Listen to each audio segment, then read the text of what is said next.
Hello friends, स्वागत है आप सभी का मेरे YouTube channel SB coaching classes पर। और जैसा कि मैंने आपसे अपने पिछले वीडियो में वर्सेटाइल नेचर ऑफ कार्बन यानी कार्बन की सर्वतोमुखी प्रकृति उसका डिस्कशन कर लिया था। उस सर्वतोमुखी प्रकृति के कौन कौन से रीजन है, कौन कौन से कारण है, उनका भी डिस्कशन मैंने कर लिया था। और उस वीडियो में लास्ट में मैंने आपको वाइटल फोर्स थ्योरी, जैव शक्ति सिद्धांत जो होता है उसके विषय में भी बता दिया था।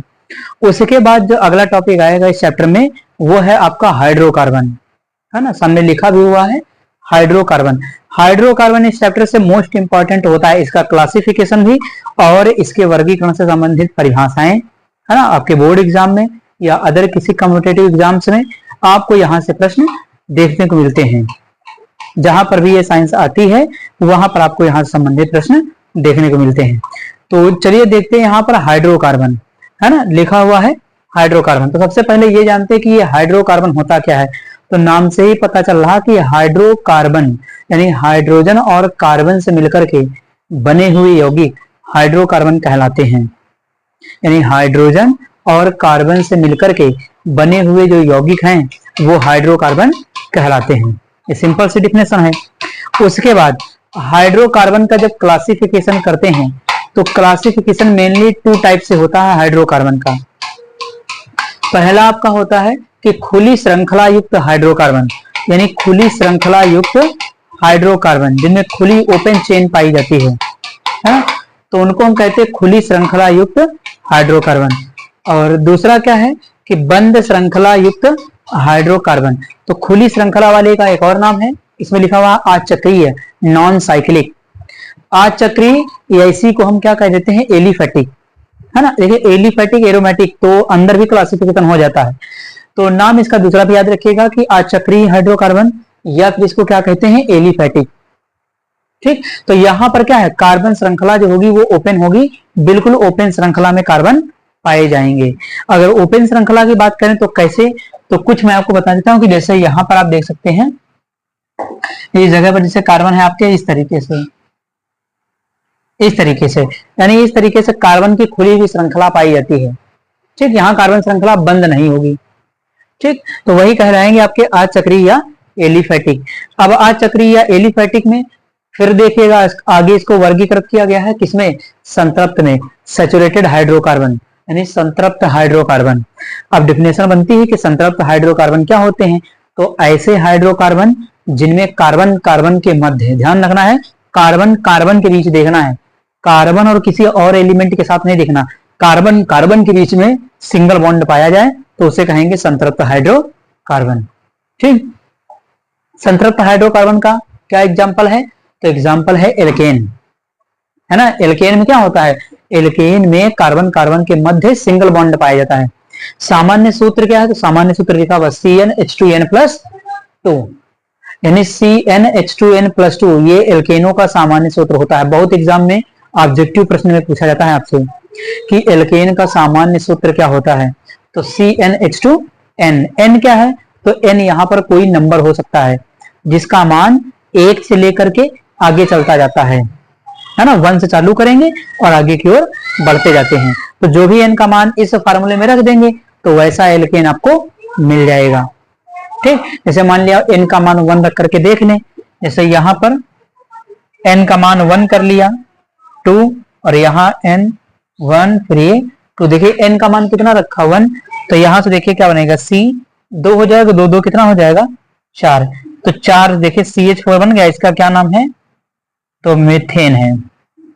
ठीक, तो ये बन गया देखिए CH4 मीथेन, है ना। हालांकि इसका डिस्कशन जब आगे चैप्टर में पढ़ेंगे तो बिल्कुल डीपली किया जाता है, एल्केन एल्कीन एल्काइन वगैरह वहां पर सब नाम वगैरह लिख करके बताएंगे आपको। ठीक, तो ये आपका बन जाता है। तो मैंने एक एग्जांपल दिया आपको कि n का मान 1 ले ले तो एक आपको क्या मिल जाएगा, एल्केन मिल जाएगा, जो कि मिल गया आपका मीथेन। तो ये हो गया संतृप्त हाइड्रोकार्बन, और संतृप्त हाइड्रोकार्बन में एल्केन, उसका एग्जांपल मैंने आपको बता दिया। सेकंड देखिएगा लिखा हुआ है कि असंतृप्त हाइड्रोकार्बन यानी अनसैचुरेटेड हाइड्रोकार्बन इसको कहते हैं। अब ये अनसैचुरेटेड असंतृप्त हाइड्रोकार्बन क्या होता है, तो जहां पर कार्बन कार्बन के मध्य यानी ऐसे हाइड्रोकार्बन, अगर परिभाषा लिखना चाहे तो लिख सकते हैं, जैसा नाम है वैसे ही परिभाषा है कि ऐसे हाइड्रोकार्बन जिनमें कार्बन कार्बन के मध्य, कार्बन कार्बन के बीच में देखना है द्विबंध पाया जाता है, द्विबंध या त्रिबंध है ना, असंतृप्त है तो द्विबंध या त्रिबंध पाया जाता है, उन्हें हम असंतृप्त हाइड्रोकार्बन कहते हैं। अनसैचुरेटेड हाइड्रोकार्बन उसके अंतर्गत ये आ जाएगा। असंतृप्त वाला दो प्रकार का होता है, एक एल्कीन होता है, एक एल्काइन होता है। तो एल्कीन देखिए यहाँ पर लिखा हुआ है एल्कीन। अब एल्कीन की परिभाषा क्या देंगे, तो एल्कीन हमारा होता है कि ऐसे हाइड्रोकार्बन जिनमें कार्बन कार्बन के मध्य डबल बॉन्ड द्विबंध पाया जाता है, उन्हें हम क्या कहते हैं, एल्कीन कहते हैं। यानी ध्यान ये रखना है कि कार्बन कार्बन के बीच डबल बॉन्ड देखना है, कार्बन किसी अन्य एलिमेंट के साथ डबल बॉन्ड बनाए तो उससे हमें लेना देना नहीं है। परिभाषा है कि कार्बन कार्बन के मध्य क्या होना चाहिए, डबल बॉन्ड होना चाहिए, द्विबंध होना चाहिए, तो वो हमारा कंपाउंड क्या कहलाएगा, एल्कीन कहलाएगा। सामान्य सूत्र देखिए क्या लिखा है, CnH2n। n क्या है, वही नंबर 1 से चालू होगा और आगे तक जा सकता, कुछ भी हो सकता। तो CnH2n इसका सामान्य सूत्र होता है। यहाँ पर n की वैल्यू 1 से लेकर के जो भी रख देंगे आपको एक एल्कीन मिल जाएगा। ठीक, तो जितना कार्बन है उसके दोगुना हाइड्रोजन, यानी जैसे 2 कार्बन है तो 2 का दोगुना 4 हाइड्रोजन। तो इस तरीके से CnH2n बन जाएगा। रख करके मान वो भी देख सकते हैं, जैसे देखिएगा, जैसे यहां पर n का मान मैंने रख दिया 2,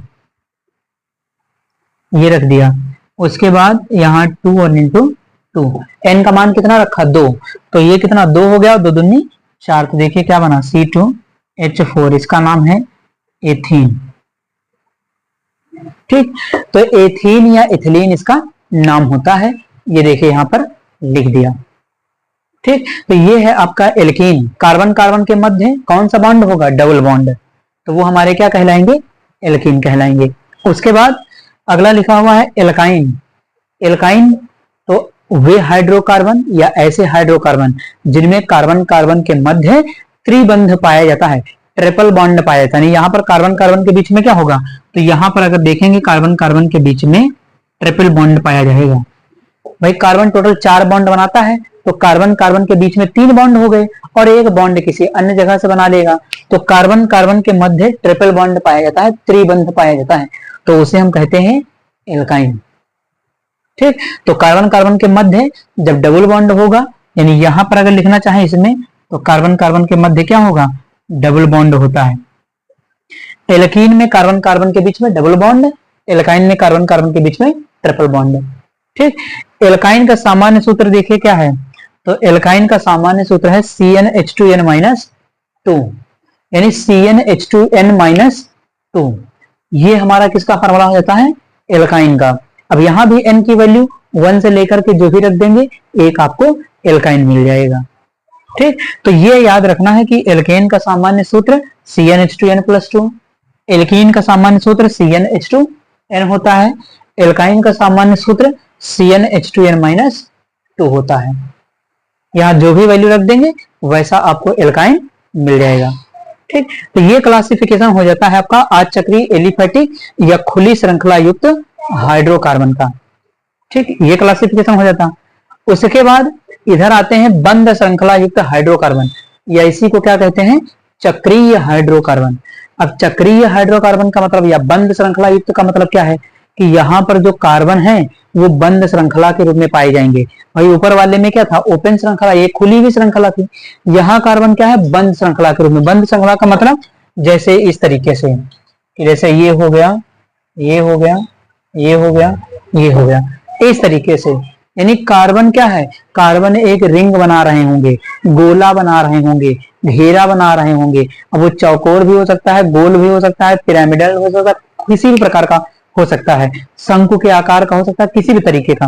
जैसे यहाँ पर देखिए 4 कार्बन है, ये अरेंज हो गया, तो यहाँ पर जो भी आपके हाइड्रोकार्बन है वो क्या होंगे, बंद श्रृंखला बनाएंगे। कार्बन आपस में जुड़ करके एक रिंग बनाएंगे, एक वलय बनाएंगे। जैसे यहाँ पर देखिए मैंने बना करके बता दिया है। ठीक, तो इस प्रकार के कंपाउंड इसमें पाए जाएंगे। यहाँ पर तो ओपन चेन थी इधर वालों में, लेकिन इधर क्या है, सब में बंद चेन। इनको फिर देखिएगा 2 भागों में डिवाइड किया गया। कौन कौन सा, पहला है आपका एलिसाइक्लिक। एलिसाइक्लिक, एलिसाइक्लिक देखिए नाम से पता चला साइक्लिक, साइक्लिक का मतलब रिंग के रूप में संरचना पाई जाएगी। तो यहाँ पर देखिए लिखा है एलिसाइक्लिक। तो यहाँ पर चक्री वालों को 2 भागों में, एक पहला आपका एलिसाइक्लिक, एलिसाइक्लिक को फिर से 2 पार्ट में डिवाइड किया गया, संतृप्त और असंतृप्त। तो संतृप्त में क्या है, देखिए संतृप्त में आया साइक्लोएल्केन, है ना। तो संतृप्त की अगर परिभाषा, तो ऐसे एलिसाइक्लिक यौगिक, है ना, ऐसे एलिसाइक्लिक यौगिक जिनमें कार्बन कार्बन के मध्य सिंगल बॉन्ड, एकल बंध पाया जाता है, उन्हें हम क्या कहते हैं, उन्हें हम कहते हैं साइक्लोएल्केन या संतृप्त एलिसाइक्लिक यौगिक। तो संतृप्त एलिसाइक्लिक यौगिक कहें या संतृप्त एलिसाइक्लिक एल्केन कहें, ठीक। क्योंकि एल्केन क्या है, इसी का एग्जांपल है। साइक्लोएल्केन देखे आया, साइक्लो का मतलब ही है कि उसमें साइक्लिक रिंग आ जाएगी, ठीक। तो यहाँ पर देखिए इसका एग्जांपल क्या है, साइक्लोएल्केन, है ना। साइक्लोएल्केन में एक एग्जांपल मैंने लेकर के बताया है। देखिए ये जहां जहां पर ये यहाँ जहां पर ये मुड़ा हुआ होता है, वहां सब जगह पर क्या होगा, कार्बन, यानी यहाँ पर क्या है, कार्बन कार्बन कार्बन। तो जितने भी कॉर्नर होते हैं, जितने भी किनारे जहां से ये मुड़ा होगा, वहां सब जगह पर क्या होगा, कार्बन। देखिए यहाँ कार्बन, यहाँ कार्बन, यहाँ कार्बन, ठीक। बाकी कार्बन के जितने बॉन्ड कम हो उतने हाइड्रोजन जोड़ करके बैलेंस कर सकते हैं, उसमें कोई दिक्कत है ही नहीं। आपको पता है कार्बन 4 बॉन्ड बनाता है, जिसके जितने बन गए हो, जितने कम हो उतने हाइड्रोजन जोड़ दीजिए, बराबर हो जाएगा, ठीक। तो ये केवल समझाने के लिए, ये इसको क्या कहेंगे, 1 2 3, 3 कार्बन से क्या होता है, प्रोप, प्रोप होता है। और ये है साइक्लिक, तो इसको कहेंगे साइक्लोप्रोपेन। साइक्लिक है तो साइक्लो, और 3 कार्बन से प्रोपेन तो साइक्लोप्रोपेन। इसको देखिए यहाँ पर भी, तो जहां जहां पर ये मुड़ा हुआ है सभी जगह पर आप देख सकते हैं, जैसे यहाँ बना दें इसको बढ़ा करके, यहाँ कार्बन, यहाँ कार्बन, यहाँ कार्बन, यहाँ कार्बन। देखिए इसमें चारों कार्बन है, इसको क्या कहेंगे, अब ये साइक्लिक है तो साइक्लो, और 4 कार्बन, 1 2 3 4, 4 कार्बन से क्या होता है, ब्यूट, तो साइक्लो। और ये सिंगल बॉन्ड सारे हैं ही इसके अंदर, सारे सिंगल बॉन्ड, तो ब्यूटेन हो जाएगा, तो साइक्लो ब्यूटेन कह देंगे इसको। तो साइक्लोप्रोपेन, साइक्लोब्यूटेन, साइक्लोपेंटेन, साइक्लोहेक्सेन, इसी तरीके से बनता चला जाएगा, ठीक। तो ये जनरल एग्जांपल हो जाते हैं आपके साइक्लोएल्केन के अंदर। ये साइक्लोप्रोपेन है, ये साइक्लोब्यूटेन है, ठीक। तो ये हो गया संतृप्त का। उसके बाद असंतृप्त एलिसाइक्लिक यौगिक 2 प्रकार का है। देखिए साइक्लोएल्कीन लिखा हुआ है और साइक्लोएल्काइन लिखा हुआ है।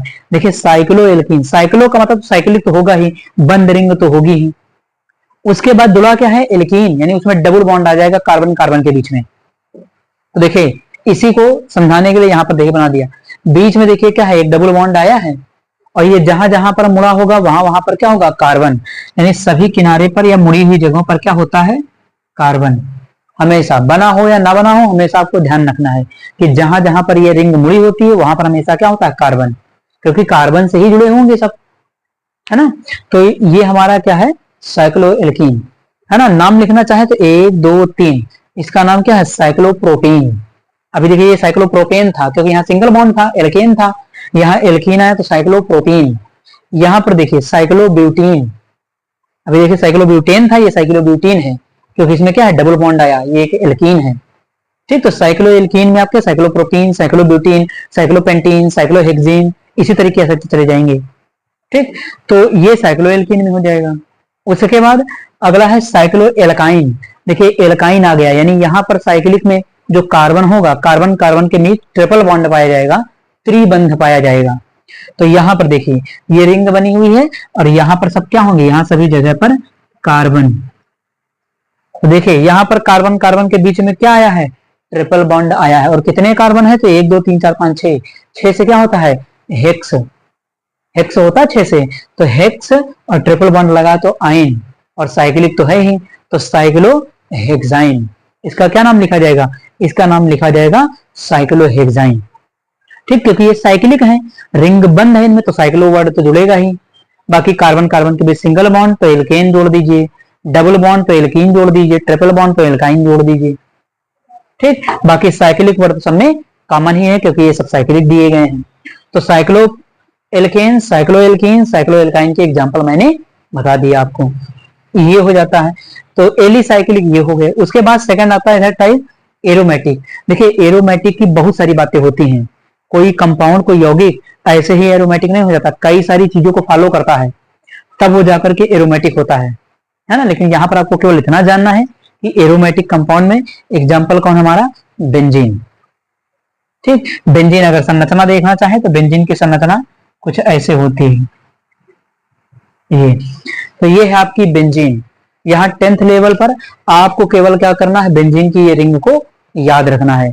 एरोमेटिक कैरेक्टर का डिटेल जो डिस्कशन होता है वो क्लास 11th में जो चैप्टर मिलता है उसमें इसका डिटेल डिस्कशन किया जाता है। जब जीओसी पढ़ते हैं, जनरल ऑर्गेनिक केमिस्ट्री, तो वहां पर एरोमेटिक यौगिकों के बारे में डिटेल में पढ़ा जाता है। बहुत सारे एग्जाम्पल वगैरह भी प्रैक्टिस किए जाते हैं वहां पर। ठीक, तो एरोमेटिक में यहाँ केवल याद रखेंगे कि एक एग्जाम्पल है आपका बेंजीन।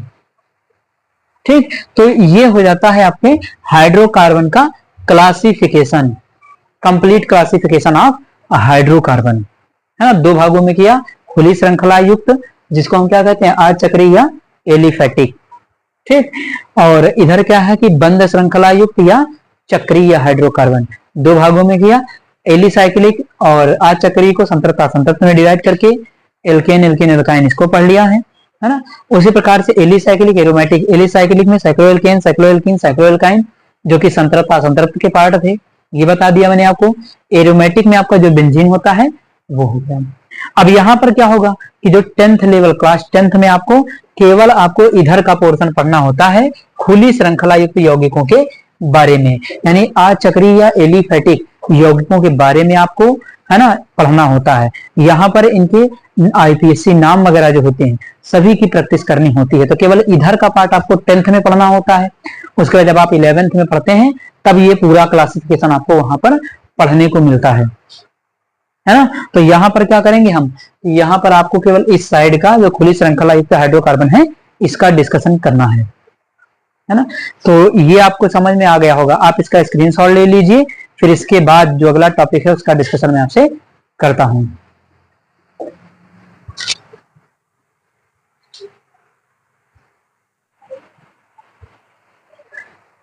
तो चलिए डिस्कशन कर लेते हैं कि difference between aliphatic and aromatic compounds, यानी एलिफेटिक यौगिक और एरोमेटिक यौगिकों में अंतर। तो यहां पर देखिएगा कि एलिफेटिक एरोमेटिक में क्या बताया गया। तो देखिए लिखा फर्स्ट आपका एलिफेटिक यौगिक कैसे होते हैं, लिखा कि इनमें खुली या विवृत कार्बन श्रृंखला पाई जाती है। यानी एलिफेटिक यौगिकों में क्या है कि खुली या विवृत, विवृत का मतलब भी क्या है, विवृत का मतलब भी यही होता है कि खुली हुई श्रृंखला, यानी इसमें खुली कार्बन श्रृंखला पाई जाती है एलिफेटिक यौगिकों में। उसके बाद इधर देखिएगा कि आपका एरोमेटिक में क्या है कि इनमें बंद, या बंद को कहते हैं समृत श्रृंखला पाई जाती है। यानी एरोमेटिक यौगिकों में क्या है, हमेशा बंद श्रृंखला पाई जाएगी। जो एरोमेटिक कंपाउंड होगा उसमें हमेशा कार्बन श्रृंखला क्या होगी, बंद होगी, है ना। इधर तो आपका बंद भी हो सकता है, ओपन भी हो सकता है एलिफेटिक में। ठीक, उसके बाद देखिएगा अगला सेकंड क्या था कि ये धुएंदार ज्वाला के साथ नहीं जलते हैं। यानी जो एलिफेटिक हाइड्रोकार्बन होते हैं या एलिफेटिक यौगिक होते हैं वो धुएंदार ज्वाला के साथ नहीं जलते हैं, है ना। अब धुएंदार का मतलब कि इनके जलने पर धुआं उत्पन्न नहीं होता है, या बहुत होता भी है तो बहुत रेयर केस में, बहुत कम, है ना। जैसे आप देखते हैं कि घर में एलपीजी गैस वगैरह होती है ना, तो वो क्या है, एलिफेटिक कंपाउंड का ही तो मिश्रण है एलपीजी गैस। प्रोपेन ब्यूटेन वगैरह जो है ये सब तो उसमें मिक्स होते हैं। जब एलपीजी गैस जलती है तो वहां पर धुआं उत्पन्न नहीं होता। इसका मतलब क्या है कि उसका जो निर्माण है वो एलिफेटिक यौगिकों से हुआ है। तो एलिफेटिक यौगिक धुएं के साथ नहीं जलते हैं, या धुआं उत्पन्न भी होता तो बिल्कुल ना के बराबर, बहुत ही कम। ठीक, तो यही यहाँ पर लिखा हुआ है। इधर देखिएगा कि ये धुएंदार ज्वाला के साथ जलते हैं, तो जहां पर धुआं ज्यादा उत्पन्न होता है वो क्या है, एरोमेटिक कंपाउंड हो जाता है। कि ये इनमें क्या है कि धुआं अत्यधिक, क्यों धुआं अत्यधिक, क्योंकि इनमें कार्बन की जो मात्रा है वो ज्यादा होती है। एरोमेटिक यौगिकों में कार्बन की मात्रा अधिक होती है, इसलिए उनमें धुआं भी ज्यादा उत्पन्न होता है ना। जैसे आप टायर ट्यूब वगैरह देखते हैं कि ब्लैक धुआं उत्पन्न होता है तो उसके अंदर कार्बन की मात्रा क्या है, बहुत ज्यादा है, इसलिए उनमें काला धुआं उत्पन्न होता है। ठीक, तो एरोमेटिक कंपाउंड क्या है, धुएंदार ज्वाला के साथ जलते हैं। उसके बाद थर्ड इसमें लिखा कि ये रैखिक व चक्री दोनों प्रकार के हो सकते हैं। मैंने अभी बताया आपको कि जो एलिफेटिक यौगिक है वो आपका बंद श्रृंखला वाला भी हो सकता है और खुली श्रृंखला वाला भी हो सकता है, यानी साइक्लिक भी हो सकता है। साइक्लिक होगा लेकिन एरोमेटिक नहीं होगा, ये ध्यान रखना है आपको। ठीक, तो ये दोनों प्रकार का हो सकता है। इधर लिखा हुआ है कि ये केवल चक्रीय होते हैं, यानी जो भी एरोमेटिक कंपाउंड होगा वो हमेशा चक्रीय होगा, साइक्लिक होगा, उसमें हमेशा बंद रिंग रहेगी। ठीक, उसके बाद अगला देखिएगा नंबर 4, इनमें कार्बन का प्रतिशत कम होता है, यानी एलिफेटिक यौगिकों में जो कार्बन का परसेंटेज है वो क्या होता है, कम होता है एरोमेटिक की तुलना में। ठीक, तो इनमें कार्बन का प्रतिशत कम होता है और कार्बन का प्रतिशत कम होगा तो जब इनको जलाएंगे तो वहां पर धुआं भी कम उत्पन्न होगा, क्योंकि धुआं कार्बन की वजह से ही मेनली उत्पन्न होता है, कार्बन की मात्रा ही कम है तो धुआं भी कम उत्पन्न होगा। ठीक, उसके बाद इनमें कार्बन का प्रतिशत अधिक होता है, यानी इनमें कार्बन की जो मात्रा है एरोमेटिक यौगिकों में वो अधिक होती है। उसके बाद इधर देखिए क्या लिखा है, इधर लिखा हुआ कि प्रतिस्थापन अभिक्रियाएं आसानी से नहीं देते हैं, यानी आपके जो एलिफेटिक यौगिक हैं ये प्रतिस्थापन अभिक्रियाएं उतनी आसानी से नहीं देते हैं लेकिन जितना एरोमेटिक कंपाउंड देता है उतना ये नहीं देते हैं। ठीक, इधर देखिए क्या लिखा है, देते हैं, यानी पूरा जो पॉइंट है इधर का वो इधर लिख लीजिएगा, शॉर्टकट के लिए मैंने यहाँ पर लिख दिया है कि ये आसानी से रिएक्शन दे देते हैं। ठीक, तो इस पॉइंट को पूरा कर लीजिएगा कि प्रतिस्थापन अभिक्रियाएं आसानी से देते हैं। उसके बाद नंबर 6 लिखा है कि इधर एलिफेटिक में आपका कार्बन व हाइड्रोजन अनुपात कम होता है, यानी एलिफेटिक यौगिकों में कार्बन और हाइड्रोजन का जो अनुपात है, जो रेशियो है वो एलिफेटिक यौगिक में हल्का सा कम होता है। तो एलिफेटिक यौगिकों में कार्बन और हाइड्रोजन का अनुपात कम होता है, ये यहाँ पर लिखा, इधर क्या है, कार्बन व हाइड्रोजन का अनुपात अधिक होता है, यानी एरोमेटिक यौगिकों में कार्बन और हाइड्रोजन का जो अनुपात है वो थोड़ा सा क्या होता है, ज्यादा होता है, अधिक होता है। ठीक, तो ये मेनली डिफरेंस हो जाता है एलिफेटिक यौगिक और एरोमेटिक यौगिकों में। हालांकि प्रैक्टिकल के बेस और प्रायोगिक तौर पर भी बहुत सारे विभेद किए जाते हैं और इनमें आप देखेंगे बहुत सारे पॉइंट लिखे हुए मिल जाते हैं, लेकिन जो ज्यादा महत्वपूर्ण पॉइंट हैं उनका डिस्कशन मैंने आपसे यहाँ पर कर लिया है, उनको मैंने आपको बता दिया है। ठीक, तो ये रहा हाइड्रोकार्बन, उसका वर्गीकरण, एलिफेटिक और एरोमेटिक यौगिकों में अंतर। तो उम्मीद करता हूं कि आज जो मैंने आपको पढ़ाया है वो समझ में आया हुआ होगा, और अगर चैनल पर नए हैं तो चैनल को सब्सक्राइब करें, वीडियो को लाइक करें और शेयर करते रहिए। तो चलिए फिर मिलते हैं अपने नेक्स्ट लेक्चर में। Thanks for watching this video.